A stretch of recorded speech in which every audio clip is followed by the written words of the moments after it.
जोमेटो की parent company eternal का share life time high पर है। लगातार दूसरा दिन है जब शेयर में तूफानी तेजी देखने को मिली है। जून तिमाही के मजबूत नतीजे और मैनेजमेंट की पॉजिटिव कमेंट्री से इसका जोश हाई है। इटर्नल के नतीजों में ऐसा क्या हुआ जिससे बाजार खुश हुआ, बता रहे हैं मंगलम मालूम।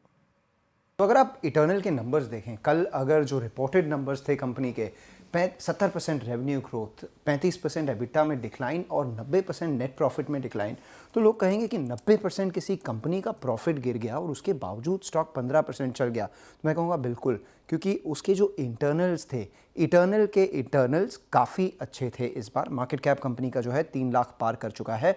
और इटर्नल के इंटरनल सबसे बड़ा ये था कि जो कंपनी के 2 बड़े इंजन हैं, एक फूड डिलीवरी जिसमें थोड़ी सी स्लो डाउन दिखने के लिए मिल रही थी ग्रोथ में, वो रुक गई है।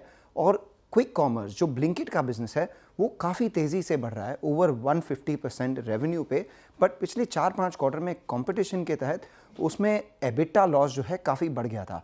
पिछले क्वार्टर और इस क्वार्टर में वो लॉस भी कम हो गया है। तो मैनेजमेंट की कमेंट्री दोनों तरफ बहुत तगड़ी है। उन्होंने कहा कि आगे ग्रोथ बढ़ने की उम्मीद फूड डिलीवरी में, और दूसरा उन्होंने ये कहा कि ब्लिंकिट में कंपटीशन अगर अभी जैसा है वैसा ही रहा तो मार्जिन्स भी उनके बढ़ जाएंगे। ये फूड बिजनेस का जो ग्रोथ है कम हो रहा था, अब ये 16% पे सेटल हो चुका है। और यही अगर आप ब्लिंकिट में देखें, उन्होंने 150% रेवेन्यू ग्रोथ किया है और उनके पास 250 स्टोर्स उन्होंने जो है वो इस क्वार्टर में ऐड किया है। और जो ब्लिंकिट का एबिटा लॉस है वो भी नैरो होके 160 करोड़ के आसपास हो गया है, 180 करोड़ के आसपास।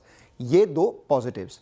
तीसरा जो उनका ग्रोथ ड्राइवर है वो है डिस्ट्रिक्ट। तो अगर आप देखें तो डिस्ट्रिक्ट में कंपनी ने कहा है कि ये $3 बिलियन के आसपास रेवेन्यू हो सकती है, करीबन 27-28 हज़ार करोड़ अगर आप देखें आज के डॉलर के भाव के हिसाब से। और एनुअल एबिटा $150 मिलियन के आसपास हो सकता है अगले 5 साल के आसपास में। तो ये 3 जो उनके ड्राइवर्स हैं काफ़ी अच्छा कर रहे हैं। और चौथी चीज़ हम देखते हैं कंपनी का कैश। पिछले क्वार्टर में उनका कैश जो है क्वार्टर ऑन क्वार्टर कम हो गया था, इस क्वार्टर में वो बढ़ गया है। तो कैश बर्न जो है डिस्पाइट उनके ब्लिंकिट के इन्वेस्टमेंट में वो भी पॉजिटिव हो गया है। तो उनका कैश बढ़ गया है, आपका डिस्ट्रिक्ट ठीक कर रहा है, फूड डिलीवरी बढ़िया है और ब्लिंकिट भी बढ़िया है। तो जब ये सारी चीज़ें चलती है तो आप इटर्नल में सिर्फ देखते हैं कि इटर्नल अकेला ही अच्छा नहीं है, बाकी सब भी बढ़िया हैं। तो जब वो कह रहे हैं कि उनका बिजनेस अच्छा करेगा तो स्विगी क्यों नहीं? स्विगी भी 4-5% ऊपर आ गया है। स्विगी जो है करीब 45% डिस्काउंट पे ट्रेड करता है इटर्नल के। और दूसरा आप देखें तो वो उनका जो पेरेंट कंपनी है इन्फो एज, वो भी आज ऊपर है, क्योंकि इन्फो एज 13% ओन करता है इटर्नल में। तो इन्फो एज के मार्केट कैप का 40% वैल्यू आज इटर्नल में है। और फाइनली मैं उनके जो शेयर होल्डर्स लेटर है उसका एक पिक्चर दिखाना चाहूँगा आपको। वो पिक्चर इस बिज़नेस को अच्छे से दर्शाता है। उस पिक्चर में 3 चीज़ें हैं।